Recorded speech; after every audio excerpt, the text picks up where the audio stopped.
Hey guys, Chuck, House of Mopar, welcome back.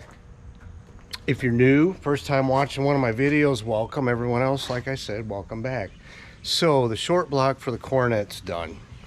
I'm gonna bring that home and we'll talk about that more. I think a couple weeks before I can even go over, but in the meantime, I need to build a dolly to roll this thing around on.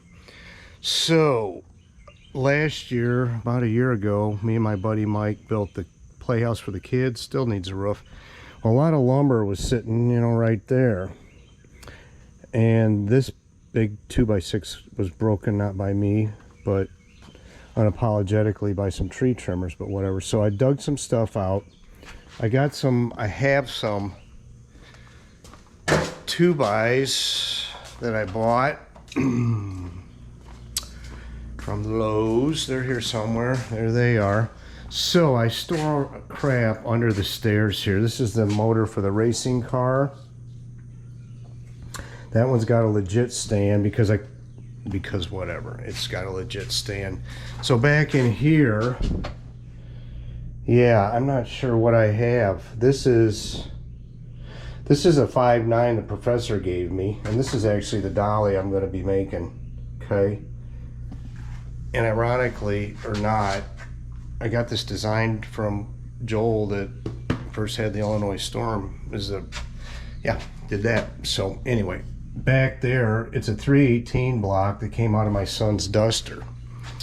That was a 318 car. There's no VIN on that block, so it was a Los Angeles plant, and they just probably were out the door. No, they were losing their jobs in 1970, and that was that. Under there, I got another one. That's a standard bore 340 block that came with a Duster, except it's missing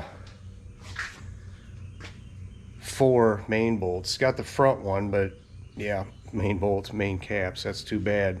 You can get the center 3, but getting the one with the oil pump on the back is a problem. You can't. I've tried probably half a dozen different oil, rear main caps for it, and if there's even just a little bit, when you get it down there, even a little bit of play, it isn't going to work. You can, up and down you can take care of, but it's the back and forth that's the problem. So there it sits. So anyway, I'm going to get set up. Maybe I'll show you me making this little deal.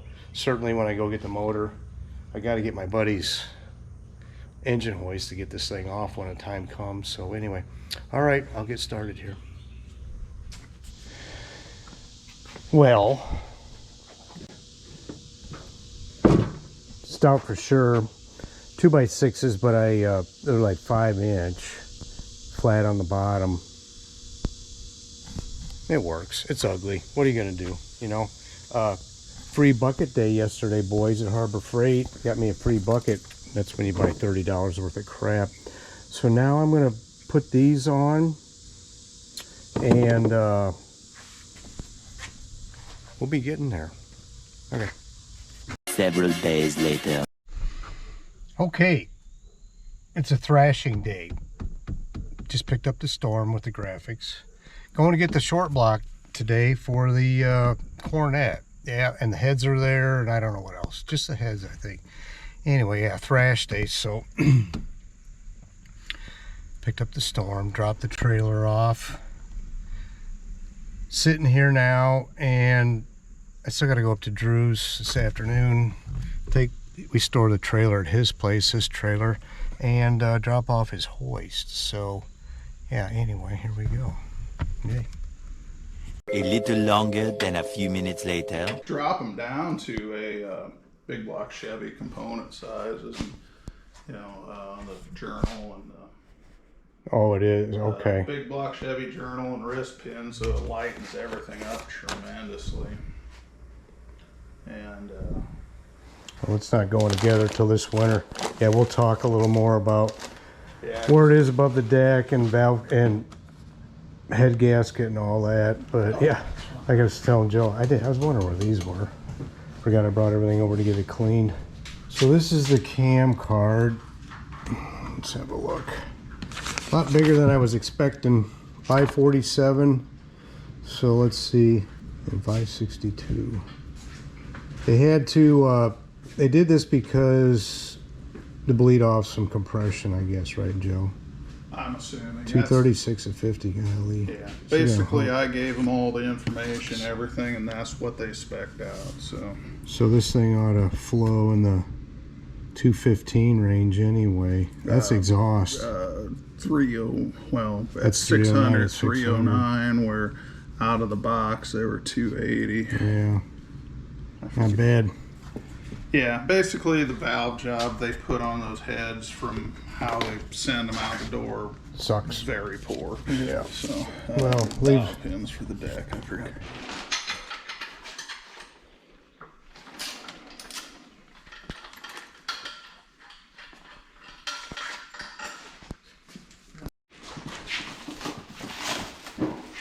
cocoon. Well, wrapped up and not dirty is better than dirty. True that. Go in the back of my pickup truck.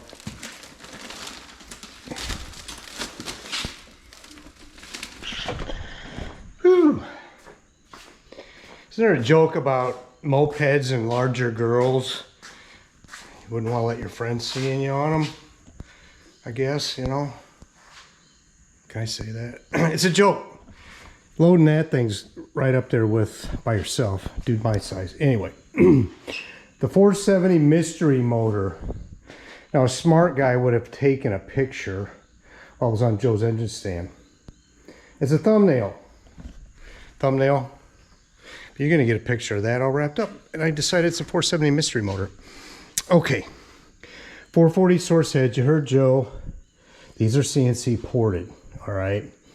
From the factory, if you will, from 440 source. And for more money, quite honestly, less money than Joe charged me to do the valve job, it opens up the seats and you get more flow, because these things, I know in my first set on Louise, they protruded 100 thousandths out of the hole here. That's not good. So anyway, there they are. And Joe has done some cleanup work here. There was a ridge he talked about, and that's no extra charge. That's what a guy like him does. Now let me go and get the flow sheets. Okay, we already talked about a cam. Okay, this is a Howard's cam. You know what I need to do? I just need to put a picture, 4-second picture up here that's over it while I'm talking. And you guys can, you know, pause the video and take a look at the specs. But it's a lot bigger than I wanted. Now, have you ever heard of a guy say it's making too much horsepower, it's too big of a cam? Well, I'm saying that because, you know, Louise is fairly docile at her 480 horse with a crappy intake and a crappy carb on the dyno. So this thing is going to be well north of 500. I don't know how far north. We'll find out someday. Also, the porting. So I'm going to go ahead and stick a picture of this up. And you can pause. But with that lift cam, we're looking at 500. What did I see? 300. Yeah, right at 300 CFM on the intake side. So that's that. I'm not going to tell you how much I spent because it's spendy on all this crap. You know, guys, this is all I do. Maybe I've told you that. With the wife still, I don't go out for vacations. I don't go out to eat. I work and I play out here. And I just told Joe, I said, I'm kind of like a kid in high school now, where back then I was making $3.10 an hour, $3.35 eventually, and saving money to buy a 6-pack at $190 is what I could buy one for with carbs, no linkage. Anyway, so that's that. This will be a short, boring video. I don't know, kind of fun. I might kick it out on Wednesday. That's kind of my night for shorts or boring videos. And, or I don't know. Anyway, yeah, so that thing is going to go back underneath there, under the stairs, for the foreseeable future. I'll put a garbage bag back on these heads, stick them in the attic, and go from there. Now, the intake's going to be a Edelbrock RPM air gap, if you will. Of course, all of our intakes are air gap anyway. Also, a good quick fuel carb, 750 CFM, fully adjustable with air bleeds. Anyway, What else did Joe do on this block? I still need, so I got a damper with it. Of course, the cam and lifters. He put in a new bushing for the, besides this is the front. A new bushing in for the distributor. I still got it. I'm going to get a new drive for that. I don't need anything special. Of course, all new bearings. They're, it's like I forget whose pistons that 440 Source uses. Looks like scat rods, of course, a forged crank. I don't know whose pistons Joe thought those were. Keith Black, actually, I think they were. He thought. He just, you know, he's done this enough that he knows. So, anyway, guys, that's that. Another piece to be reassembled still, but regardless, you know, here we are. So anyway, thanks for coming along. Catch you on the next one. See ya.